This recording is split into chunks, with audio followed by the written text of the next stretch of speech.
Hello সবাইকে, আশা করি সবাই ভালো আছেন।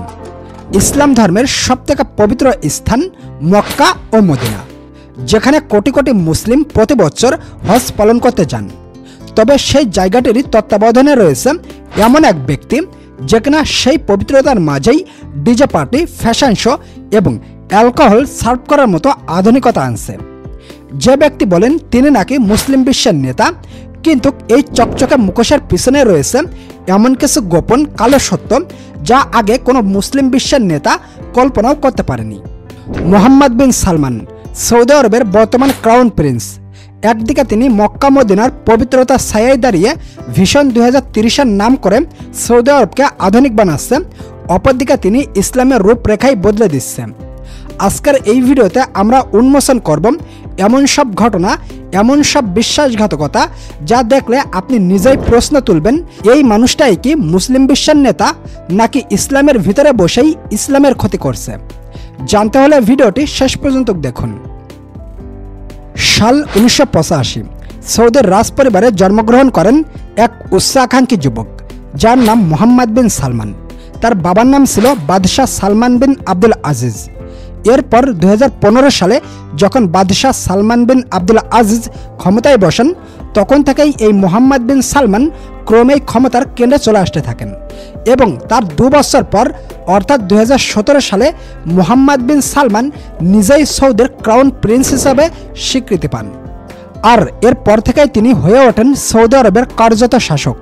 তার হাতে রয়েছে অঢেল ক্ষমতা, রাজনীতি, অর্থনীতি, এমনকি ধর্মীয় বিষয়েও বিভিন্ন হস্তক্ষেপ করেন।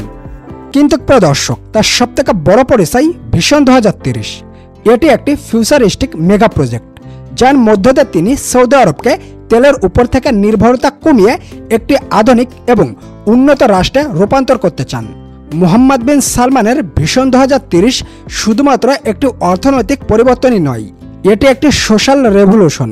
এই পরিবর্তনের ভিতরে রয়েছে এমন কিছু যা ইসলামের মূলনীতির বিরুদ্ধে চলে গেছে। মক্কা মদিনা ইসলামের পবিত্রতম স্থান, কিন্তু এই পবিত্র ভূমির আশেপাশে কি ঘটছে সেটা কি আপনি জানেন?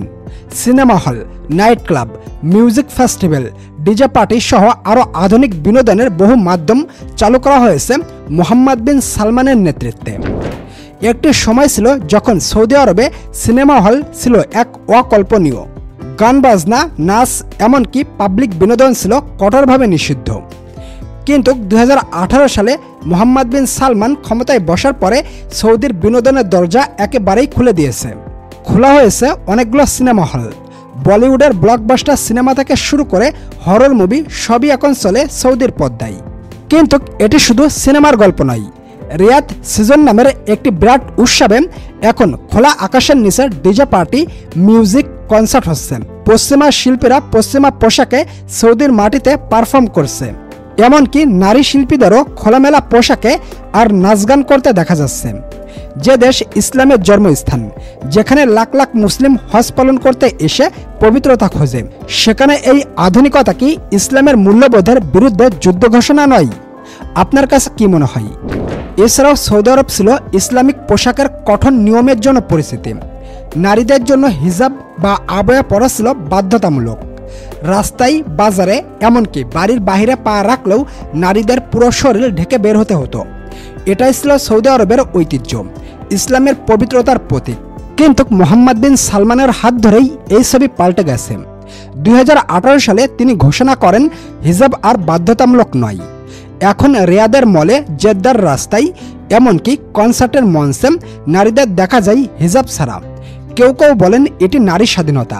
কিন্তু প্রশ্ন হচ্ছে, ইসলামের পবিত্র ভূমি যেখানে মক্কা মদিনার আলো ছড়িয়ে পড়ে, সেখানে কি এই পরিবর্তন সত্যি নারীদের ক্ষমতা, নাকি ইসলামের মূল থেকে নারীদের দূরে সরিয়ে নিয়ে যাওয়ার একটি পদক্ষেপ? আর সবশেষ, নিয়ম সিটি, একটি ফিউচারিস্টিক শহর যেখানে প্রযুক্তি, বিলাসিতা আর বিনোদনের সমন্বয় ঘটবে। কিন্তু এই শহরের পরিকল্পনা সম্পর্কে জানলে আপনি একেবারেই চমকে উঠবেন। এই শহরটিতে ইসলামের কোনো শাসন ব্যবস্থা থাকবে না। হ্যাঁ, ঠিকই শুনছেন, এই শহরে মদ্যপানের অনুমতি থাকবে, night club, DJ party, Islamic কোর্টের বদলে সেখানে চলবে পশ্চিমা আইন। এইবার আসি মোহাম্মদ বিন সালমানের কিছু বিতর্ক কর্মকাণ্ডে। সম্মানীয় দর্শক, যেখানে পৃথিবীর অন্যান্য দেশগুলোর মুসলিমরা খাবার না খেয়ে অনাহারেই দিন কাটাচ্ছে, সেখানে মুসলিম বিশ্বের শাসক মোহাম্মদ বিন সালমান তার টাকা খরচ করা দেখলে আপনার হুঁশ উড়ে যাবে। আপনারা শুধুমাত্র এই নমুনাটাই দেখুন না, কিছুদিন আগে সালমান মোনালিসার একটি পেন্টিং নিলামে কিনেছিলেন, যার দাম তিনি দিয়েছিলেন 450 মিলিয়ন ইউএস ডলার, যা বাংলা টাকায় প্রায় 5,000 কোটি টাকা। আর এই পরিমাণ টাকা দিয়ে প্রায় 1200-এরও বেশি ল্যাম্বরগিনি এবং 10টি প্রাইভেট জেট খুব সহজেই কেনা যেত। তাহলে একবার ভেবে দেখুন, যে সামান্য একটি প্রিন্টিং কেনার জন্য 5,000 কোটি টাকা খরচ করতে পারে, তার প্রয়োজনীয় জিনিসপত্রের জন্য সে কত টাকা খরচ করতে পারে। শুধুমাত্র আপনাদেরকে জানিয়ে রাখি, তার গ্যারেজে প্রায় 12,000-এরও বেশি গাড়ি রয়েছে। তবে এইসব কোনো যেনতেন মডেলের গাড়ি নয়, সবগুলোই নামি দামি ব্র্যান্ডের সব লাক্সারিয়াস গাড়ি, এবং এর মধ্যে ম্যাক্সিমাম গাড়ি সোনা দিয়ে মোড়ানো রয়েছে। যেখানে সাধারণ একটি গাড়ি মানুষের স্বপ্ন, সেখানে প্রিন্স শুধু গাড়ি কিনেই ক্ষান্ত হন না, সেই গাড়িকে আবার সোনা দিয়ে মুড়িয়ে রাখেন। প্রিন্সের কাছে রীতিমতো গাড়ির কবরস্থান আছে। এছাড়া মোহাম্মদ বিন সালমানের 4টি বিলাসবহুল বিমান রয়েছে, যার মধ্যে 100 মিলিয়ন ডলারের বিমান বোয়িং 707 রয়েছে। এই বিমানটি 5 তারকা হোটেলের থেকেও অনেক বিলাসবহুল। আপনারা জেনে অবাক হবেন, যেখানে অন্যান্য পশ্চিমা দেশগুলো অত্যাধুনিক পারমাণবিক অস্ত্র বানাতে ব্যস্ত, সেখানে প্রিন্স সালমান তার কমটে স্বর্ণ লাগাতে ব্যস্ত। তার বিমানের যে কমরটি রয়েছে, সেখানে সালমান স্বর্ণ দিয়ে মুড়িয়ে রেখেছে। শুধু এখানেই শেষ নয়, প্রিন্স সালমান আমোদ ফুর্তিতে একটুও টাকা খরচ করতে পিছপা হন না। কিছুদিন আগে এক রাতে তার জন্মদিনে 70 কোটি টাকা খরচ করেছিলেন। শোনা যায় একবার আমেরিকার বিখ্যাত মডেল কিম কার্দাশিয়ান তার একটি ব্যক্তিগত সমস্যার কারণে টুইট করেছিলেন। সেখানে সালমান তাকে এক রাতের জন্য 100 মিলিয়ন ইউএস ডলার দিতে চেয়েছিলেন। অথচ গাজায় কত নিরীহ মুসলিম আর্থিক সংকটে খাবার না পেয়ে অনাহারেই দিন কাটাচ্ছে, সেই দিকে সালমানের কোনো নজর নেই। এটিকে একটি মুসলিম শাসকের কাছ থেকে আশা করা যায়? আপনার কাছে কি মনে হয়, কমেন্টে জানিয়ে যাবেন। মোহাম্মদ বিন সালমান এখানেই ক্ষান্ত হননি। এবার আসা যাক ভিশন 2030-এর দিকে।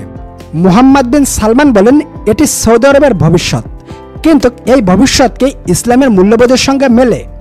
নিউ ইয়র্ক সিটি এমন একটি স্বপ্নের শহর, যেখানে মদ্যপান, ডিজে পার্টি, নাইট ক্লাবের আলোয় ঝলমল, পশ্চিমা বিনোদন, হলিউড সিনেমা, কনসার্ট। এটি কি সৌদি আরব নাকি পশ্চিমা কালচারের হাব?